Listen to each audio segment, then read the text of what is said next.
नली कही मुले गोजिरी. उत्सव आपला नवरात्रचा आहे, पण विचार जर केला तर आपल्याला महत्वाचं काय आहे ते सांगणं फार महत्वाचं आहे. म्हणजे आज नवरात्र आहे, 9 दिवस आपण देवीची उपासना करतो, भक्ती करतो, हे तर महत्वाचं आहे महाराज. परंतु वंदनीय महाराजांनी उपासनाही सांगितली आणि कर्मही सांगितलं की आपल्याला कर्म कोणतं करावं लागेल. काकू झोपा नको, झोप लागून राहिले काय? तुमच्या बॅटरी चार्ज करावं लागतात. एका मिनिटात करतो आता. पुरुष मंडळ कोणी बोलणार नाही, फक्त महिला मंडळ म्हणा. सगळ्यांना मनाचं आहे. हा टाईट बसा पहिले, टाईट. सावधान. हे म्हणतील आता बुवा कुठून आणला बाबा? पुण्या गावतो. हे तिकडे बाराभाटीचा. जोरात आवाज द्या. नामदेव जनाबाई. अर्ध्यात गेला. रातभर हेच करायला होता काय मला? काय अजून? हो, रातभर चालते बरं आपलं कीर्तन. भूषण भाऊला माहित आहे. नामदेव जनाबाई. जोरात आवाज द्या. नामदेव जनाबाई. सोपान काका मुक्ताबाई. नामदेव जनाबाई. थोडं जोरात आणखी. सोपान काका मुक्ताबाई. नामदेव जनाबाई. काही नव्हता येत म्हणून म्हटलं का ताडी काही वाजत नाही. हे म्हणतात ताडी काही. महिलांची हो बस मध्ये गर्दी महिलांची. कारण मुख्यमंत्र्याच्या लाडक्या बहिणी आहेत. 1500 रुपये महिना भेटते ना जी. हा, पण तुमच्यावरच सगळा चालते. मला सांगा, तुमच्या घरचे जर पती देव म्हणजे तुम्हाला जर कामाला माहेरी जावं लागते बाबा न, पतिदेवाला सांगितलं की मला माहेरी जावं लागते, अर्जंट आहे 10 दिवसासाठी, आणि पतिदेवनं म्हटलं जा तू. तुम्ही गेले 10 दिवसासाठी न 11व्या दिवशी घरी वापस आले तर कसं राहते घर? चड्डी कुठं तर बन्यान कुठं तर कंबरपट्टा कुठं. बोले दुर्गा मैया की बोल साचे दरबार की. हो, आपण कीर्तनाला सुरुवात केली पण माता राणीचं नाव घेतलं नाही आणि जयकारा पण लावला नाही. जेव्हा पण माता राणीचा जयकारा लागेल सर्वांना जोशानं जय म्हणायचं आहे. आणि देवी मातीचं थोडस आपण नामस्मरणही घेतलं पाहिजे.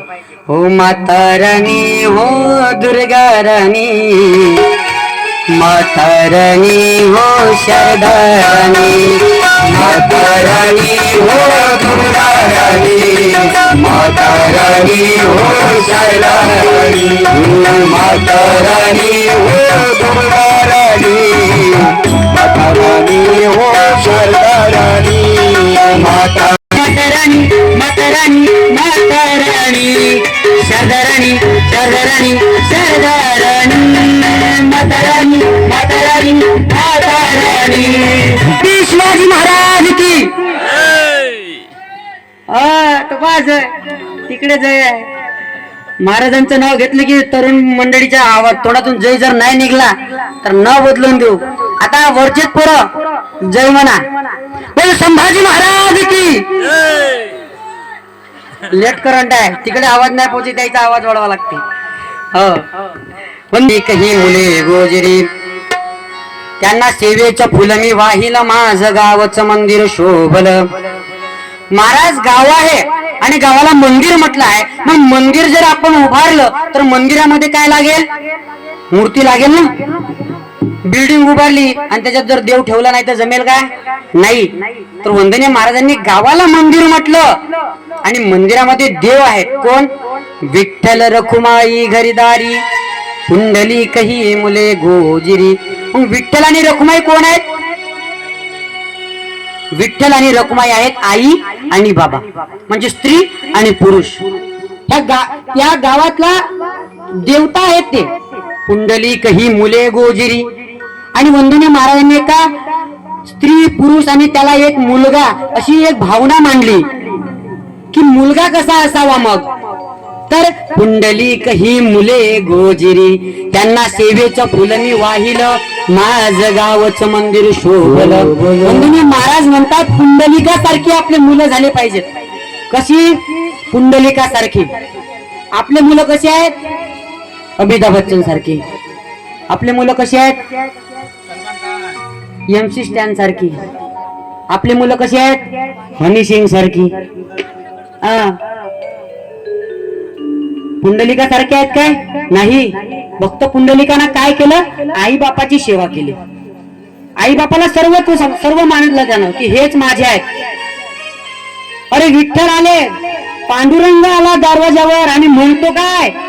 ए पुंडलिका, ए पुंडलिका. पण पुंडलिकाचं लक्ष कुठं होतं? संपूर्ण लक्ष आईकडे होतं, बाबाकडे होतं. त्यांच्या सेवेत त्याचं मन रमलं होतं. आणि जशी पुंडलिकाची लक्ष देवाकडे गेली तर पुंडलिकानं काय केलं? वीट दिली. हे घे वीट, हिच्यावर उभा राय. सध्या माझी टाइम काय? सध्या माझा वेळ हा माझ्या मायबापाला द्यायचा आहे, त्याची सेवा करायची आहे. तुला नंतर वेळ देईन. या पुंडलिकाचा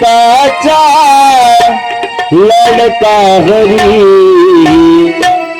उभा राहिला विटेवरी. उभा राहिला विटेवरी.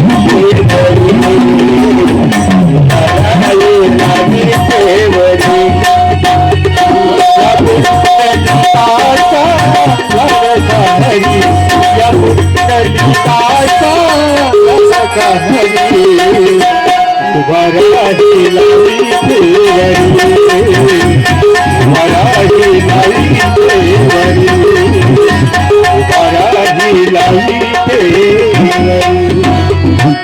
देवाला विठेवर उभा केलं आणि आई बापाची सेवा केली.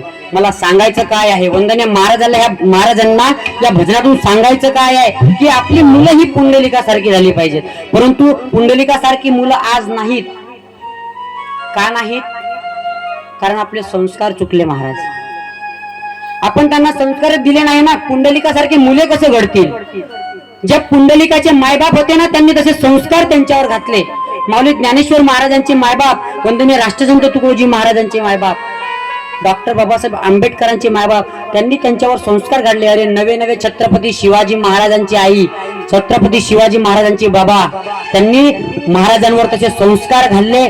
आणि म्हणून वंदनीय महाराज आणि छत्रपती शिवाजी महाराज तयार झाले. अरे असेच घडले नाही हो छत्रपती शिवाजी महाराज. काय म्हणतात की मुलाला जर गुंडा बनवायचा आहे तर जिम्मेदार मायबापाचा आहेत, आणि मुलाला जर शूरवीर घडवायचा आहे तर जिम्मेदार हे मायबापाचे आहेत.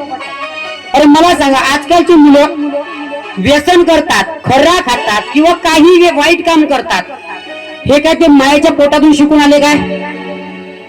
आईच्या पोटातून शिकून आले काय? असं एखादी डिलिव्हरी पाहिली काय की एक पोरगा आला बा जन्माले आणि त्याला तंबाखूची पुडी खिशात घेऊन आला आहे काय? नाही. व्यसन धरून तो जन्माला येत नाही. त्याला शिकवतो कोण? मग मला सांगा, सगळ्यात जास्त मुलं कुठं राहतात? घरात. बाहेर राहतात काय? जास्त वेळ मायबापासोबत असतात ना. मग शिकवतो कोण? मायबापाच. काय झालं, एक दिवस असाच मी घराच्या बाहेर निघलो, मस्त टोपी वापरली, मला कीर्तनाला जायचं होतं. माझ्या गावातलं एक पोट्टा असं ना अंगणासमोर तंबाखू घुटून राहिला. मी म्हणलं बाप्पा रे, 8व्या वर्गातला पोट्टा. तुमच्या गावात पुरण आहेत काय? आहेत काय? कुठं आहेत मग? कुठं आहेत मग? गुरुजी हे इकडे आहेत. कोणाकोणाची मुलं घरी झोपलायत?